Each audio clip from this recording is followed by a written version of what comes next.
Well, good morning, everybody. And Thanks for including me and giving me this opportunity to open up um, the Manitoba Agronomist Conference. And Special thanks to Anne and Tammy for arm wrestling me into doing this. I'm really sorry I couldn't be there in person, but just the way things are in my world these days, I can't really get out of town too often. But nonetheless, I might be stuck here in my basement office, but I'm going to talk to you a little bit about a challenge Anne gave me about, achieving yield potential. So I thought I'd talk about it in the context of some of the things that I've done here, but how they link in parallel some other studies around the globe. So to that end, I'd like to introduce you to some folks that I've gotten to know over the years. So let's start on the far left with me and world-renowned agronomist John Kirkgard. This was taken this past summer. Of course, I'm lying. I wish it was. It was taken in 2006, actually, when John was touring the prairies. And then through the Wheat Initiative and that global work with that organization, I've come to know Romulo Lovato out of Kansas State University, Patricio Grissini out of University of Nebraska by way of Italy, Romulo by way of Brazil, actually, to Nebraska. We got to get some of these Italians and South Americans up into our world of ag. James Hunt out of Australia, as well as Kenton Porker out of Australia. And then locally, Bill May here out of Indian Head has been a pretty key collaborator with some of this work I'm going to talk about today as well. So anyway, back to Anne's point about, okay, Brian, talk to us how we would achieve future yield potential. I guess I'm being a bit provocative here when I say, well, let's not assume we can achieve future yield potential. Maybe we got to talk about first, will we? And then if we do that right, perhaps things will fall into place. And so I think it starts with talking about yield potential, but also keeping it real and tempering expectations around a prairie context.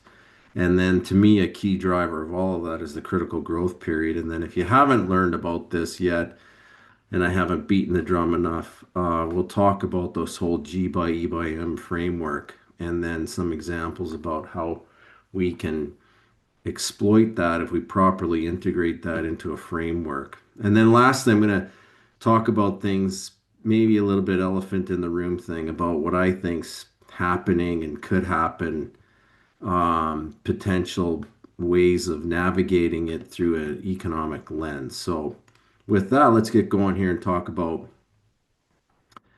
yield potential. So, this, as defined by the Global Yield Gap Atlas and by Van Ittersum et al., going back to 2013, which I think is a great example. And basically, they're saying, look, your entire yield potential is kind of fixed in a way by where you are regionally. When you think of the amount of radiation you receive, of course, that fluctuates year to year, but generally speaking, there's a trend. Same with temperature, CO2, rainfall, soil type, texture, blah, blah, blah. But the key thing here is it's not always fixed because you do have the genotype or the genetics in here. So there is a possibility to move that ceiling.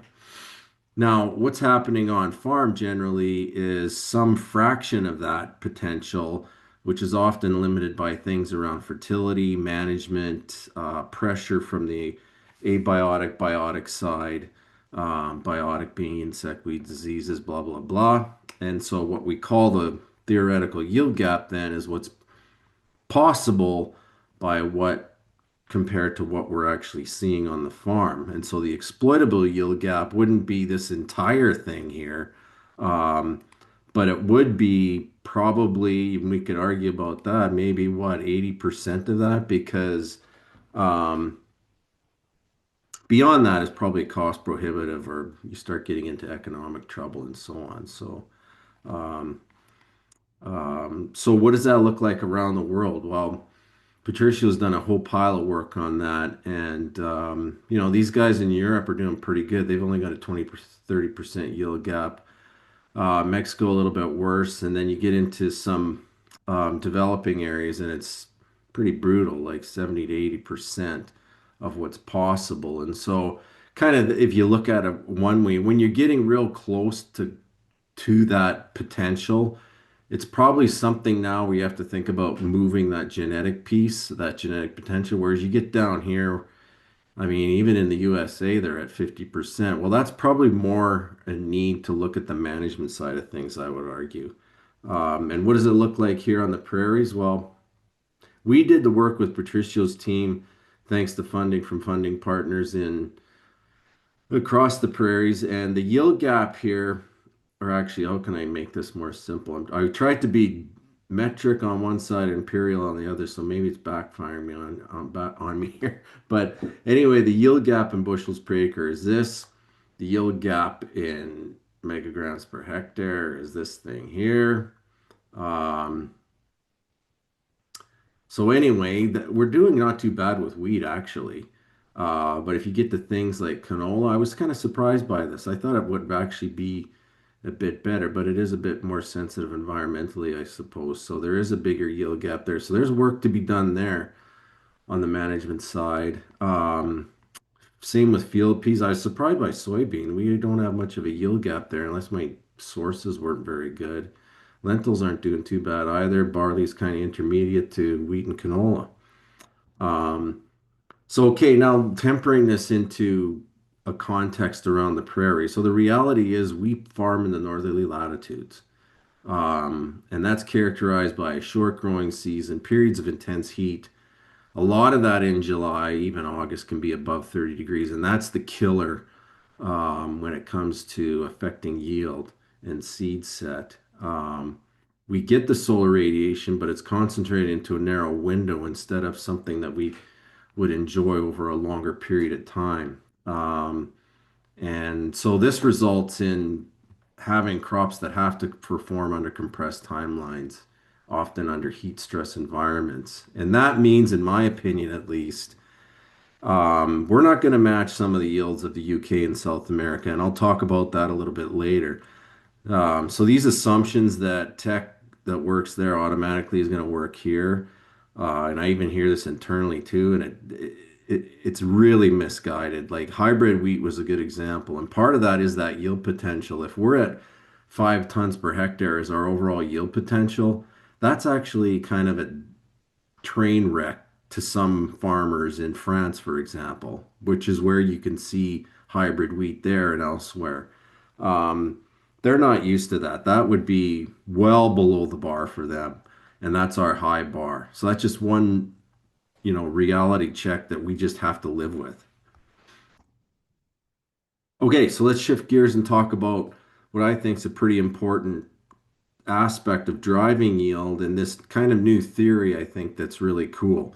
And that theory is by Gustavo Slafer, who I've gotten to know as well through the Wheat Initiative as well. And he's quite a world-renowned physiologist, modeler, done a bunch of work on wheat.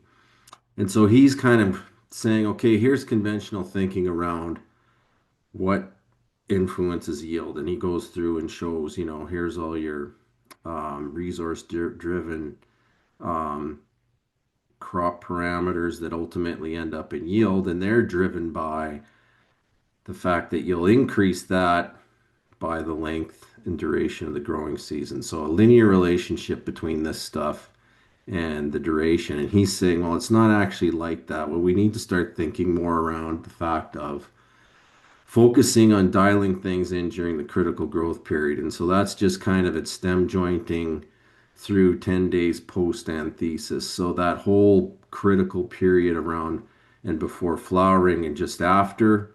And then all this stuff down here, source and strength and whatnot, that's just him driving home the point that I think like you have to get things dialed in. So if you think about nitrogen management and everything, if you cheat that crop and you don't have this pool and this source strength full, by the time the sink needs it, which in this case is seeds and seed set, which is what determines your yield, you're going to pay the penalty of a yield penalty. And so how does that sort of translate into like taking a look at things like different crops or growth habits and the phenology? And so here's winter wheat here. And so yeah, we plant in the fall and there's this super long life cycle. But this band here with the two arrows is that critical growth period that Dr. Slafer contends is the most important. And it's not just a band, but think of it as a rubber band. So if things go right, you manage it right, you can stretch that thing out. And the longer you can stretch it out, that translates into higher yield. And that's why, even here on the prairies, typically our winter wheat will get 20% higher yield potential over spring wheat because winter wheat is completing that critical growth period when?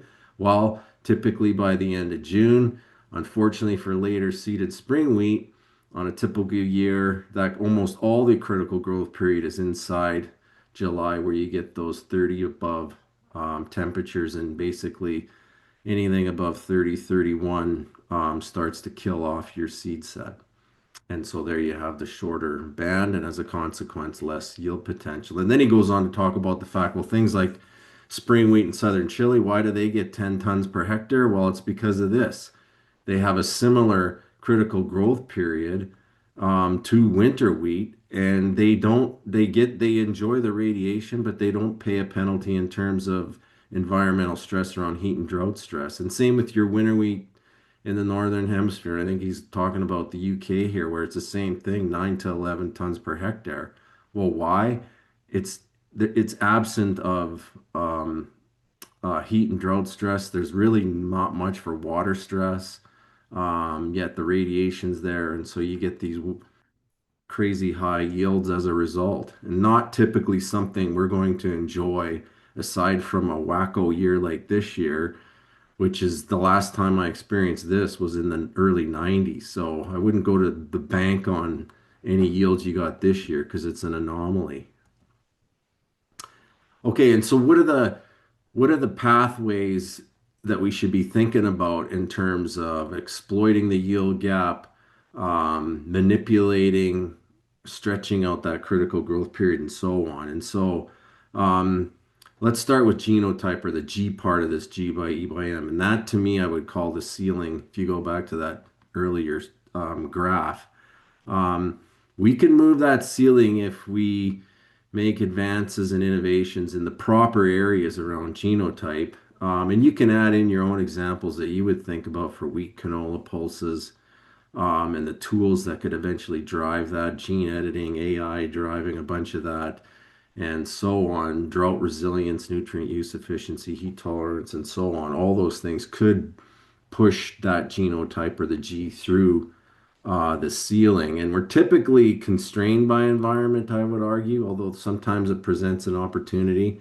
But this is where we get killed with the shortened growth, shortened critical growth periods, moisture, and then how do we, escape or manipulate that or whatnot, you know, shifting the critical growth period with ultra early seeding, residue to conserve water, predictive tools, and so on and so forth. And then lastly, more on the management side about unlocking that potential. So all the different things that we can do to optimize that source sink I just talked about, properly syncing nutrient supply with crop demand, our integrated tactics around weed and pest management, diversified rotations, and then all that stuff that's coming at us in the future. And lastly, and most importantly, this is all great what I just talked about and the innovations we get on breeding management and so on, but it has to be translational impact, something that, at scale means something. So at the farm scale, they can take that, and if they take it properly and are able to scale up research results onto their field, then you're winning, and that then leads to sectoral scale and sectoral victories for all of these different crop commodities. And then that translates into global scale opportunities, positioning us and showing the world that we can be leaders in sustainable intensification, I would argue. Um, okay, so what are some quick examples of G by E by M here at home anyway? And so one thing that I'm a little bit known for, I suppose, is this concept I came up with, ultra early seeding. And basically, I was thinking one day driving down to Montana is like, why we seem to be restricted by adhering to calendar days. And why don't we kind of throw that out the window and see what happens if we forget about calendar date and use soil temperature instead to drive that? Um, and not really honestly knowing at the time that the reason it was successful is because what we create then is we shift that critical growth period. Here's the traditional one here. We actually shift it out and into May, June instead of June, July. So that's why it's successful, and that's why you can typically protect your yields or even improve them. And I just started experimenting at 0 and we went all the way up to 10 degrees. And the reason why that ended up being kind of a paradigm shift is because our own Alberta government documents would say the preferred temperature is actually 20 degrees, and you're nuts to even think about it. According to this guy, whatever retail office he was in on Twitter, saying, forget about trying to go early, just relax. But in fact, if you did relax, the reason they're telling you to relax actually is because this is what's bound to happen. For 0 1 year, we went as early as February 9th, and no doubt here and elsewhere you're going to get snow. And so those seedlings, you look at them and it looks like a train wreck, but they always survive. And in fact, they give us our highest yields almost regardless of variety. And if even we're waiting until the 8 10 degree mark in the top 2 inches before we plant, we're already starting to see a yield drag. Not to mention if we waited to 20 as per that recommendation. And so in the framework then, on the genotype side so far, we actually haven't really needed special genetics, although I was convinced we would. But I do wonder about a flex trait that would allow us to go in and plant at different times, even in the fall with our spring wheats, to see how that would work. The environment obviously consisted of a cold abiotic stress environment, but after 50 plus site years of testing, we're doing just fine. And on the management side, we've run several different studies, just strengthening that management system as much as we can and dialing in basically 2 degrees or almost anything over 0 actually is your sort of sweet spot to start. Optimal seeding rates, depth, different furrows. Um, we can do fall residual herbicides because we don't need to worry about pre-seed glyphosate anymore. We can do seed treatments as a insurance against abiotic and biotic factors. And before you think it's not possible in Manitoba, I would just refer you to AJ Cotton, a pioneer in Swan River Valley, Manitoba. He went as early as March 25th, and he was doing it back in the 1880s because he didn't know any better. He wasn't like um, conditioned to think and adhere to a certain calendar date. He just went when he thought. Um, and so back to this translational thing using ultra early seeding, like it, the scope now is like we know it's suitable for a big part of the prairies, and there's money to be made if you do it. This is just Lethbridge, obviously, but elsewhere, I would argue at a minimum. Here's Matt Gold up in central Alberta. Best wheat he's ever had. Got snowed on. He was a bit worried, but it ended up being the best crop ever. Um, and then one of the cooler ones was Allison Davey and Greg Stamp. They created their own peer-to-peer network and had an ultra early wheat seeding tour. Invited me along to talk a little bit about it, but basically it was their show and they showed their farmer peers how they do it and how they manipulated our concept to make it work on their farm.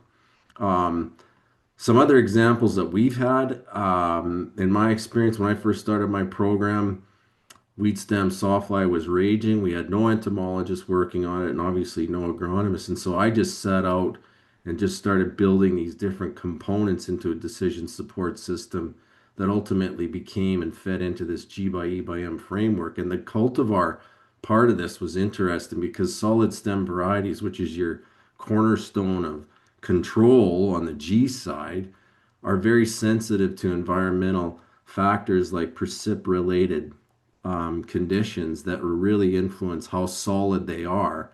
If it's cloudy, they're not going to be solid. So when you think of shading effects from nitrogen or high seeding rates, you won't have a very solid crop. So it has to be very variety specific.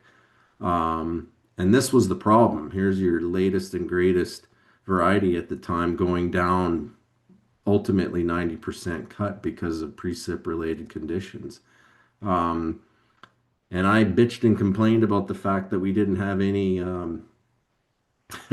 we didn't have any solid derms at the time. And Curtis Posniak and John Clark and Yufeng Ruan and Danny Singh, they all stepped up and they didn't just create solid stem durum varieties. They had a source here, Golden Ball, that actually is not sensitive to those environmental conditions like Lillian or some of these other hexaploids were. And so you can push the seeding rates and still optimize your system, enjoy that high yield potential, and those varieties are still very, very solid. So that G breakthrough.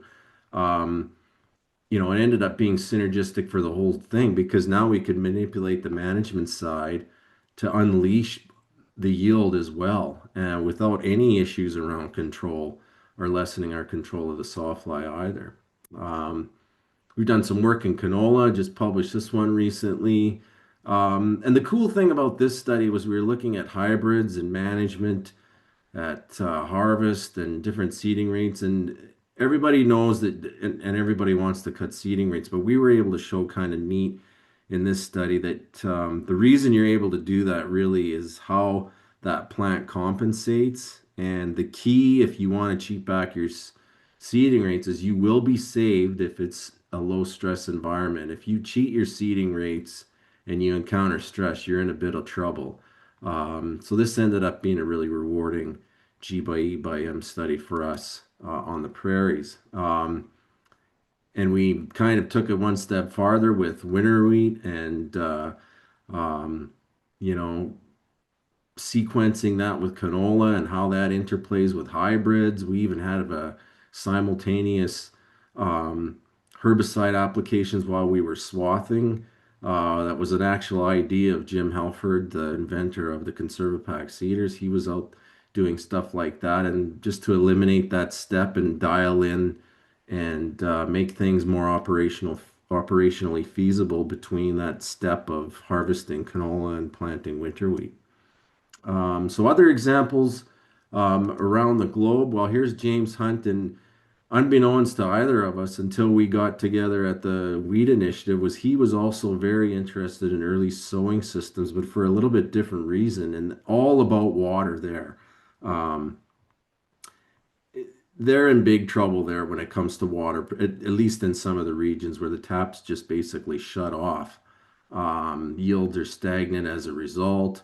Um, and so he started looking at the management side to try and shift and sync that system more to where water might be more available. And in his case, the starting point was like we're not sowing spring wheat early enough. Um, and then he teamed up with on the G side, and they came up with these fast winter wheats, was maybe something we should be thinking about, where they very quickly complete those sensitive periods like the critical growth period without really influencing yield. They're still able to enjoy maximum grain yield. And so they get that period completed fast and before those negative heat and drought stress events can affect yield. So that's pretty cool.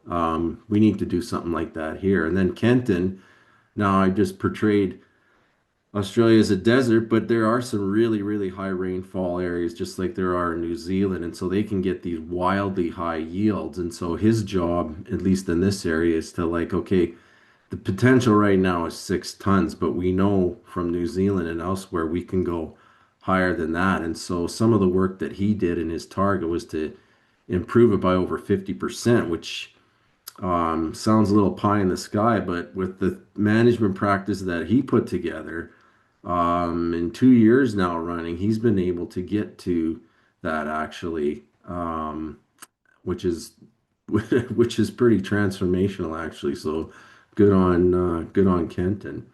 Um, Romulo out in Kansas with winter wheat, they are doing a whole pile of work with varieties and N rates and trying to dial in and see just how plastic some of these varieties are, and how that influences our practices and how we design that around some of these stable versus plastic genotypes. So there's a lot more to come from that, but some pretty cool research there. And last but not least, John Kirkgard here with one of the cooler um, classic studies of how to integrate. And this was Australia, kind of some cowboy farming back in the day where they had, no diversity, some wild grazing, burning stubble, lots of tillage, same old varieties. And he showed them through better rotation, better weed control, switching to no-till, different sowing times, and some new genetics that allowed you to seed deeper so they could better chase water. And lo and behold, they tripled their yield potential as a result. So there's your synergy moving from additive now to synergistic.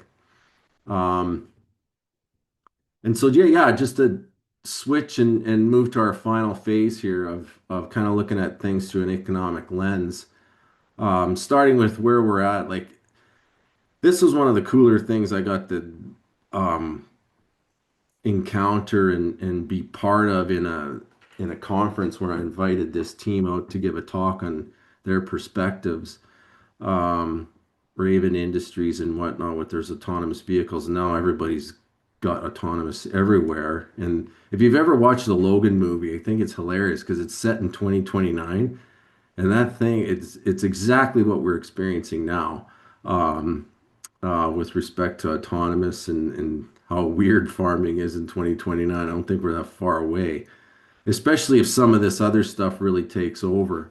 You've got your biotech advances, big data, the biologicals boom is crazy right now. Probably the horse or the cart's a little bit ahead of the horse there. And as a farmer, how do you integrate all this stuff? Um, do you pay for it? Like, how do you pay for it? Do you reduce inputs because you're integrating that, and then that allows you to reduce inputs so that your actual input budget isn't blowing up completely? Like, I think these are real questions, and that is the biggest issue.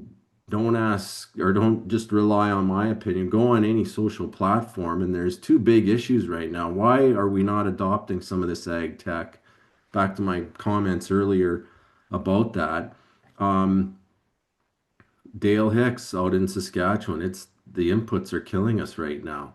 And from a business side, like, okay, how are you going to bring in a trait um, and recoup that investment, particularly like without using a hybrid technology, because 20% of the acres and cereals aren't even certified. So how do you recoup that without, an endpoint royalty or something like that? So that's part of the innovation gap as well. So we better have the right trait identified, and I'm not sure some of them are right now. Um, you know, Again, more on the input side. This one's particularly scary when you've got only half the farmers in the US thinking they're even going to make money this past year. Even the big guys, I'm surprised when you can sell a combine for $2 million, how you don't make money, but I guess I don't quite understand the picture there either.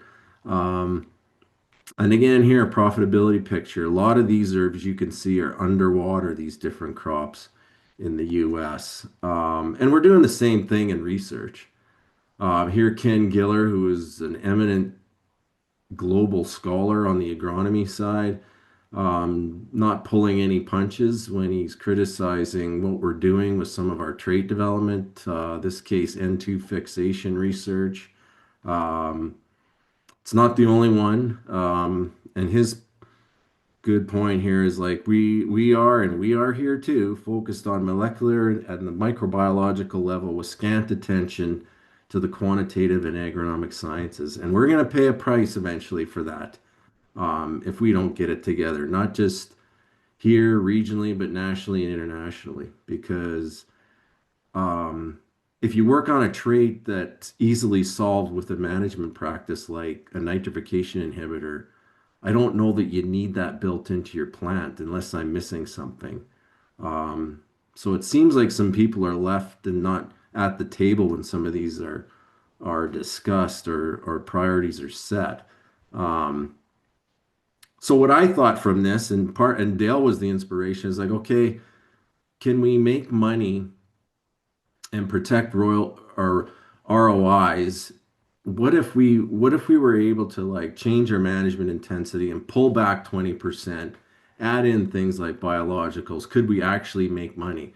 And this was a pilot project that we just did this year, looking at that. And basically, there were three management systems: conventional, with about a $230 per acre budget for inputs, or sorry, $135 per acre for dryland. Um, and then reduce basically was cutting as much as we could by 20%, especially if it was a dose thing. And then we threw the groceries at this enhanced one, added the latest, greatest varieties, really ramped up and intensified management. And so, what did that look like eventually? Um, well, here's your reduced on irrigated, keeping pace, and actually exceeding both of the other systems and keeping pace with conventional. So we might actually be on to this as maybe a future way of thinking about how we integrate some of these novel new technologies. Um, and it wasn't a great year. Basically, we lost money everywhere in Beaver Lodge on dry land, but on irrigation, there were some bright spots. And 2020 was actually possible in a reduced farming system on irrigation, where some of these, like a compost tea, actually gave us significantly more return on investment compared to some of the others, and including the check. Whereas the other ones you can see are on irrigation, everything lost money on it with an intensified system. A couple were making money on the on as well, but some of them really touted to be, and they do give you good results, but they're just cost prohibitive. And so that's kind of where we're at. Um, and so I would just close by saying, um, think about things like the genetics is setting that ceiling, environment's going to define the constraints, and management is going to unlock that potential. So yield potential then isn't necessarily a ceiling. I would argue we're looking at it as a frontier, and I think we on the prairies are ready to lead the world in crossing that. So thanks, everyone, for your attention. And we're going to close things out um, with some questions. And so the first question here is, what is the yield potential for wheat and dryland prairie production based on our yield gap work? And someone's going to get a prize there. And then the last question, regardless of crop, what percent of yield potential should you strive for on your farm to balance yield and economic ROI considerations? So with that, thanks and congratulations to the two winners.